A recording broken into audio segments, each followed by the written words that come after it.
வணக்கம் நண்பர்களே, நான் நிக்சன். இன்றைய தினம் ஹிட்லர் அப்படின்னா இந்த உலகத்துல தெரியாத நபர்களே யாரும் இருக்க மாட்டாங்க. ஆனால் ஹிட்லர் ஒரு சர்வாதிகாரி, பல லட்சக்கணக்கான மக்களை கொலை செய்திருக்கிறார், அவரினுடைய நாட்டுக்காக பாடுபட்டவர், இப்படி பல பரிணாமங்கள்ல ஹிட்லரை சொல்றாங்க. சோ ஹிட்லரினுடைய வாழ்க்கையை பற்றி நம்ம கதைக்கணும் அப்படியா இருந்துச்சுன்னா, ஹிட்லரினுடைய வாழ்க்கையில முக்கியமான ஒரு நபர், முக்கியமான ஒரு வாழ்க்கையின் அங்கமாக இருந்த ஒரு நபரை தான் நம்ம இன்றைய தினம் கதைக்க போறோம்.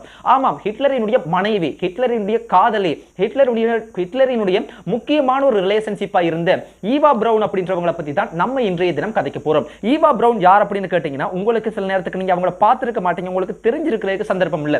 சோ ஈவா பிரவுனும் ஹிட்லரும் இறுதியாக திருமணம் பண்ணும் பொழுது ஒரு நாள் தான் கிட்டத்தட்ட வைஃபா இருந்தாங்கன்னு சொல்லலாம். சோ அந்த மாதிரிக்கு அவங்களுக்கு தெரியாதவங்க பார்த்துக்கொள்ளுங்க, இவங்க தான் ஈவா பிரவுன், ஹிட்லரினுடைய வைஃப். சோ இவங்களை பத்தி தான் நம்ம கதைக்க போறோம். இவங்க உங்களுக்கு மிகவும் சுவாரஸ்யமான பல விஷயங்களை நான் இன்னைக்கு உங்களுக்கு சொல்ல போறேன். சோ இவங்களை பத்தி நம்ம பார்க்கணும்னா, ஹிட்லர் இவங்க எப்ப மீட் பண்றாங்கன்னா 17 வயது இருக்கக்குள்ளதான். ஹிட்லருக்கு கிட்டத்தட்ட 40 வயது இருக்கும்.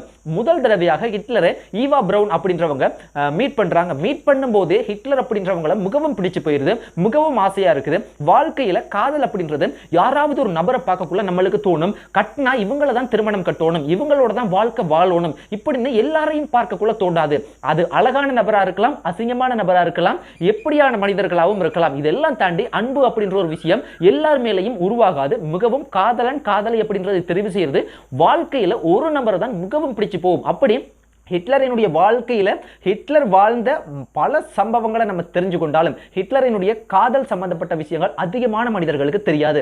சோ அதை பத்தி தான் நான் உங்களுக்கு சொல்ல போறேன். முதல் தடவையாக 40 வயது இருக்கக்குள்ள மீட் பண்றாங்க. கிட்டத்தட்ட எவ்வளவு வயது வித்தியாசம் இருக்குன்னு பாருங்க. அதாவது இவங்களுக்கு 17 வயது இருக்கக்குள்ள ஹிட்லருக்கு கிட்டத்தட்ட 40 வயது இருக்கும். 23 வயது ஒரு இடைவெளி இருக்குது பாருங்க. சோ அப்பதான் ஃபர்ஸ்டா மீட் பண்றாங்க. ஆனாலும் ஈவா பிரவுன் அப்படின்றவங்க ஹிட்லரை காதலிக்க தொடங்குறாங்க. இதற்கு முதலும் சில நபர்கள், சில பெண்கள் காதலிச்சிருக்காங்க ஹிட்லரை. ஆனா ஹிட்லர் காதலிச்சிருக்காங்களான்னு கேட்டீங்கன்னா காதலிக்க இல்ல.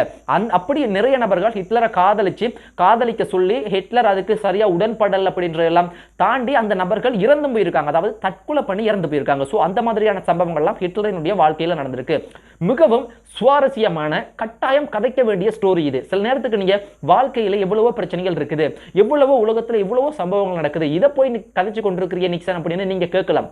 உண்மையாகவே நாம் ஏன் இந்த சம்பவத்தை கதைக்கணும்னா, உலகத்தினுடைய மிகப்பெரிய வரலாறுகள்ல பேசப்படுற ஒரு நபர் ஹிட்லர். அப்படி ஹிட்லரினுடைய வைஃப், மனைவி எப்படி வாழ்ந்திருக்கிறாங்க, எப்படியான சூழ்நிலைகள் எல்லாம் ஹிட்லரோட அனுபவிச்சிருக்காங்க அப்படின்ற மிகவும் மோசமான, மிகவும் உண்மையான, மிகவும் இன்ட்ரெஸ்டா இருக்கிற பல சம்பவங்களை தான் நான் உங்களுக்கு சொல்ல போறேன். சோ முக்கியமான ஒரு ஸ்டோரி, எங்கேயுமே ஸ்கிப் பண்ணாம ஃபுல்லா பாருங்க. நிறைய சம்பவங்களை நீங்க தெரிஞ்சு கொள்வீங்க. கட்டாயம் மாணவர்கள், படிக்கிற மாணவர்களுக்கு மிகவும் பிரயோசனமா இருக்கு. சோ நம்ம பார்க்க போறது இறுதியில், அதாவது 17 வயதிற்குள்ள மீட் பண்றாங்க. அதன் பிற்பாடு பாத்தீங்கன்னா ஹிட்லரோட இவங்க எப்படி டிராவல் ஆகுறாங்க, பயணம் செய்யறாங்க. ஹிட்லரோட நெருங்கவே முடியாது, ஹிட்லரை வந்து சந்திக்கிறதே கஷ்டம். அப்படி மிகப்பெரிய ஒரு நபரோட எப்படி இவங்களோட வாழ்க்கை தொடங்குதுன்னா, ஹிட்லர் வந்து என்ன செய்யறோ, பேசுறதா இருக்கலாம், இல்லைன்னா என்ன சம்பவங்கள்லாம் செய்யறோ அதை பப்ளிசிட்டி பண்றதுக்காக ஒரு போட்டோகிராஃபர், ஒரு போட்டோ பிடிக்கிறதுக்கான ஒரு நபராக தான் நியமிக்கப்படுறாங்க. இந்த ஈவா பிரவுன் அப்படின்ற நபரை நியமிக்கிறாங்க. சோ அதுல வந்து பாத்தீங்க அப்படியா இருந்துச்சுன்னா, ஹிட்லரை முழுமையாக பயங்கர சின்சியரிட்டியா லவ் பண்றாங்க, காதலிக்கிறாங்க. ஆனா வெளியில இருக்கிற யாருக்குமே, எந்த ஒரு நபருக்கும் தெரியாது. சோ அப்படி ரகசியமாக காதலிக்க தொடங்குறாங்க. ஹிட்லர் முடிஞ்ச அளவுக்கு அதை புறக்கணிச்சு கொண்டே வர்றார், ரிஜெக்ட் பண்ணி கொண்டு வர்றார், புறக்கணிச்சு கொண்டு வர்றார். பெரிய அளவுக்கு அதை எக்ஸெப்ட் பண்ணவே இல்லை. சோ ஏன் அவர் அதை எக்ஸெப்ட் பண்ண இல்லை, ஏற்றுக்கொள்ளல அப்படின்னா முக்கியமான காரணங்கள் இருக்குது.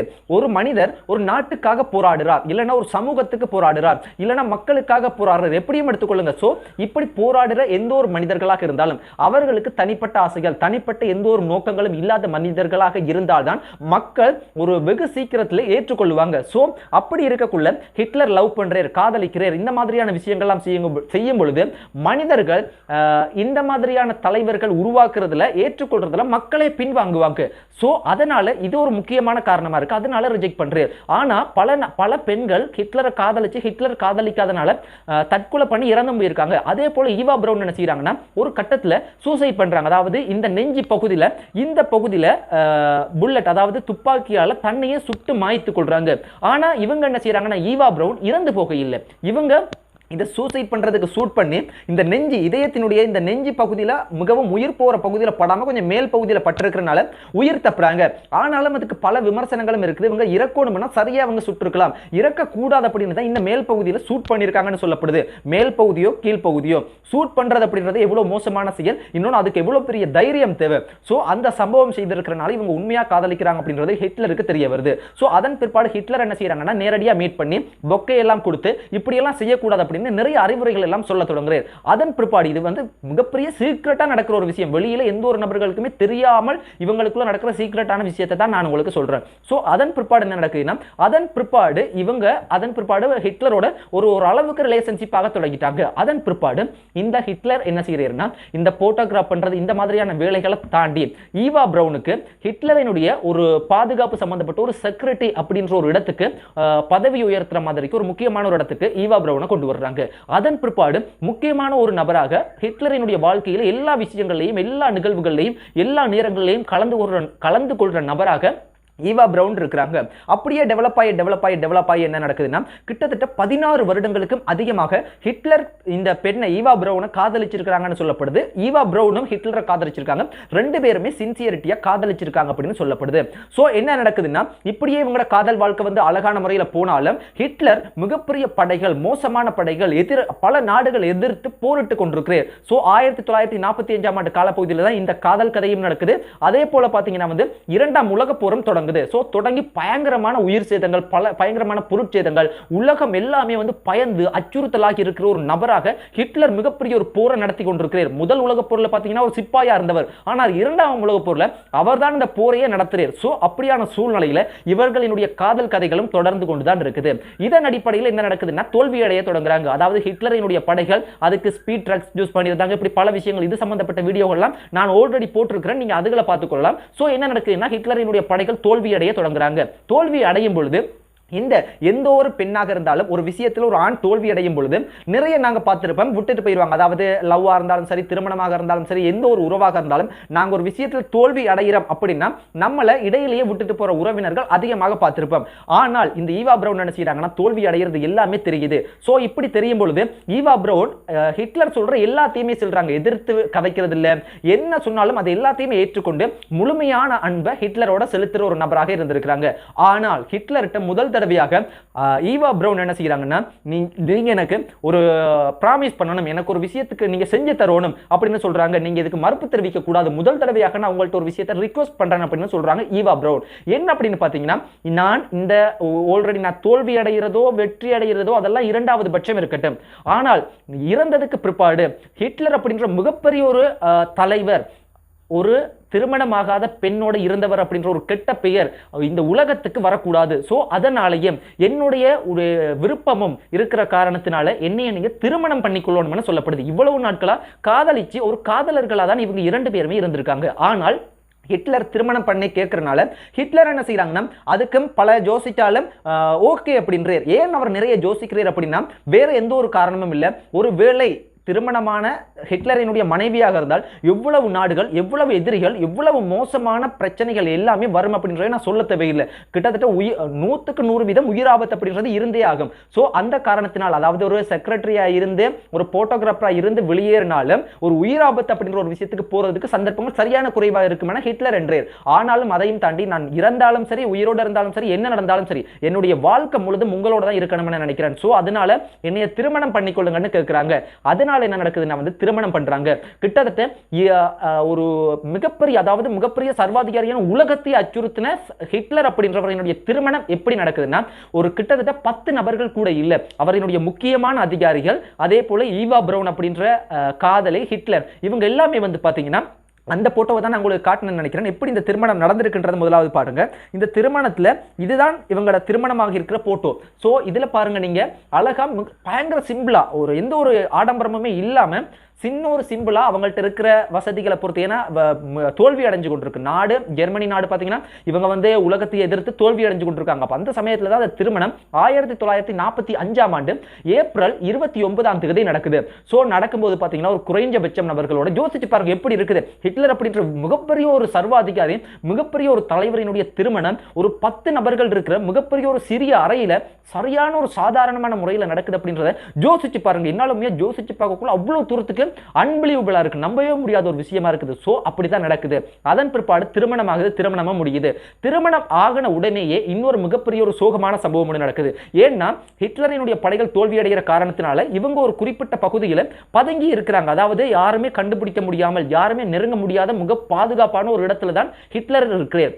அப்படி இருக்கக்குள்ள பாத்தீங்கன்னா இந்த திருமணமாயிருக்கிற ஈவா பிரவுன் அப்படின்ற பெண்ணினுடைய அண்ணா, சொந்த அண்ணா என்ன செய்யறாருன்னா இந்த பணத்துக்காக ரஷ்ய படைகளிடம் இந்த ஹிட்லர் இருக்கிற பகுதியை காட்டி கொடுக்கிறார். காட்டி கொடுத்ததுக்கு பிற்பாடு இது ஹிட்லருக்கு தெரிய வருது. பாருங்க, தோல்வி அடைந்து இறக்க போறோம் அப்படின்றதும் கிட்டத்தட்ட ஹிட்லருக்கு தெரியுது. ஹிட்லரினுடைய மனநிலையை யோசிச்சு பாருங்க எப்படியான ஆட்டிடியூட்ல இருக்கிறாருன்னு. அந்த திருமணம் முடித்திருந்தாலும் ஈவா பிரவுன் திருமணம் முடித்து அதே சமயத்துல இறக்க போறோம் அப்படின்றதும் தெரிந்தும் ஹிட்லருக்கு தோல்வி அடைந்துட்டோம் அப்படின்றதும் தெரிந்து அந்த துரோகம் செய்த நபரை உடனே கூட்டி கொண்டு வந்து, அதாவது அழைத்து வர சொல்லி அந்த இடத்திலேயே வந்து கொலை செய்கிறார். மிகவும் ஒரு மோசமான ஒரு கொலை சம்பவத்தை ஈவா பிரவுன் அப்படின்ற பெண்ணினுடைய மனைவியினுடைய அண்ணாவை அந்த இடத்துல வந்து பாத்தீங்கன்னா வந்து கொலை செய்யறாரு. அப்படி மோசமான ஒரு மனநிலையில் இருக்கிறவர் தான் ஹிட்லர். சோ என்ன நடக்குதுன்னு பாத்தீங்கன்னா அந்த ஒரு சோகத்தையும் தாண்டி என்ன நடக்குதுன்னா கண்டுபிடிச்சிட்டாங்க. படைகள் எல்லாமே ஹிட்லர் எங்க இருக்கிறார் அப்படின்றத கண்டுபிடிச்சிட்டாங்க. அவரினுடைய அதிகாரிகள் எல்லாமே நிறைய அறிவுறுத்தல் சொல்றாங்க, இதுல இருந்து இப்படி தப்பிச்சு போறதுக்கு இதெல்லாம். ஆனால் ஹிட்லர் தப்பிச்சு போறதுக்கு எந்த ஒரு முயற்சிகளுமே எடுக்கல. அவர் எடுத்த முடிவு என்ன அப்படின்னா, முதலாவது சொன்னது, நீங்க எல்லாருமே கூப்பிட்டு ஒரு குறிப்பிட்ட ஒரு சில விஷயங்கள்லாம் கதைச்சவர். நாங்க இப்ப லவ் ஸ்டோரியை கதைக்கிறனால இதெல்லாம் நம்மளால கதைக்க முடியாது, வீடியோல டைம் பத்தாது, ஆல்ரெடி 13 நிமிஷத்துக்கு மேல கதைச்சிட்டேன் அப்படின்னு நினைக்கிறேன். சோ அதனால இவங்க என்ன நினைக்கிறாங்கன்னா அந்த முக்கியமான அதிகாரிகள்ட்ட முக்கியமான ஒரு சில விஷயங்கள்லாம் கவலையாக ஹிட்லர் கதைச்சதுக்கு பிற்பாடு, மிகவும் உருக்கமாக கதைச்சதுக்கு பிற்பாடு வைஃப் அதாவது ஈவா பிரவுனையும் அவரினுடைய டாக் அதாவது நாயையும் கூட்டிக் கொண்டு ரூமுள்ளுக்கு போறார். ரூமுள்ளுக்கு போனதுக்கு பிற்பாடு என்ன நடக்குதுன்னு பாத்தீங்கன்னா ஈவா பிரவுன்ட்ட சொல்றார். அதாவது இது எல்லாமே நேரடியா யாரும் பார்க்கல, அவரோட இருந்த அதிகாரிகள் கூட ரூமுக்கு வெளியே தான் இருக்காங்க. ஒரு யூகமாக நடந்த சம்பவங்களை எல்லாம் பார்த்து ஒரு தொகுக்கப்பட்ட ஒரு வரலாறு நான் படிச்சு தான் நான் உங்களுக்கு சொல்றேன். சோ இது எல்லாமே வந்து எந்த ஒரு மனிதர்களா இருந்தாலும், நீங்க படிக்கிற நபர்களா இருந்தாலும் எந்த யாரும் கண்ணால பார்த்த விஷயம் இல்ல, அவர்களோட இருந்த அதிகாரிகள் இப்படி குறிப்பிட்டப்பட்ட ஒரு சில நோட்ஸ்கள் பாயிண்ட்ஸ்களை வச்சு தான் அந்த வரலாறு உருவாக்கி இருக்கிறாங்க. சோ என்ன நடக்குதுன்னு பாத்தீங்கன்னா உள்ளுக்கு போய் ஈவா பிரவுன் எவ்வளவோ ஹிட்லர் சொல்றாரு, நீ போ, நீ தப்பிச்சு போறதுக்கான அவ்வளோ சந்தர்ப்பங்களை நான் உருவாக்கி தர்றேன், உனக்கு பாதுகாப்புக்கு எல்லாம். ஆனாலும் ஈவா பிரவுன் மறுக்கிறாங்க, இறந்தாலும் வாழ்ந்தாலும் அது உங்களோட தான் அப்படின்னு. கிட்டத்தட்ட 23 வயது வித்தியாசம் இருக்கிற ஈவா பிரவுன் ஒரு மிகப்பெரிய சர்வாதிகாரி எப்படியான நபராக இருந்தாலும் அந்த காதலை உண்மையாக்குறதுக்காக என்ன செய்யறாங்கன்னா திருமணமாகி ஒரு கிட்டத்தட்ட 40-48 மணி 2 நாட்கள் கூடி ஆக இல்லை அந்த சூழ்நிலையில இறந்தும் போறாங்க. அப்ப அவர் என்ன செய்யறாருன்னா அவரினுடைய நாய்க்கு சைனட்டை கொடுத்து சாகடிக்கிறார். அவ்வளவு தூரத்துக்கு அன்பு செய்த அந்த நாய் டாக்க கொலை செய்கிறார். அதன் பிற்பாடு ஈவா பிரவுனுக்கு என்ன செய்யறாங்கன்னா அவங்களுக்கும் சைனட்டை கொடுத்து சாகடிக்கிறார். அதன் பிற்பாடு இவர் சைனட்டை சாப்பிட்டுட்டு சூசைட் அதாவது துப்பாக்கியாலையும் ஷூட் பண்ணி இறந்து போறார். மிகப்பெரிய ஒரு சத்தம் ஒன்று கிடைக்குது. அதன் பிற்பாடு டோரை ஓபன் பண்ணி உடைச்சிட்டு உள்ள போய் பார்க்குறாங்க. உள்ள போனா ஹிட்லர் இறந்து போயிருக்கிறார். இப்படி ஒரு மிகப்பெரிய ஒரு சர்வாதிகாரியான 60 லட்சம் மக்களுக்கு அதிகமான மக்களை கொலை செய்த மிகவும் மோசமான ஒரு இப்ப இந்த நிமிஷம் ஹிட்லர் அப்படின்னு சொன்னாலும் எந்த ஒரு நாடுகளும் பயப்படும். ஹிட்லர் இப்ப புதிதாக வந்திருக்கிறார் அப்படின்னு சொன்னா பயங்கர நடுங்காத நாடே இல்லை. அப்படி ஒரு மோசமான ஒரு தலைவர், மோசமான நபர், ஒரே ஒரு மனிதன் இந்த உலகத்தையே விரல் விட்டு ஆட்டியிருக்கான் அப்படின்னா யோசிச்சு பாருங்க. அப்படியான ஒரு நபரினுடைய வாழ்க்கையில காதல் கதை அப்படின்றது இருந்திருக்கு அப்படின்றது உங்களால நம்ப முடியுமா? அப்படி உண்மையான ஒரு சம்பவத்தை தான் இன்றைய தினம் நான் உங்களுக்கு சொல்லியிருக்கிறேன். சோ ஹிட்லரிடம் உங்களுக்கு பிடிச்ச நல்ல விஷயங்கள் ஏதாவது இருக்குன்னா கமெண்ட் சைட்ல சொல்லுங்க. ஈவா பிரவுன் அப்படின்றது உங்களுக்கு புதிதாக அவங்களை பத்தி நீங்க தெரிஞ்சு கொண்ட விஷயங்களை கமெண்ட் சைட்ல சொல்லுங்க. இது போல இன்னும் ஒரு உண்மையான சம்பவத்தோட நான் உங்களை மீட் பண்றேன் ஃப்ரெண்ட்ஸ். பாய்.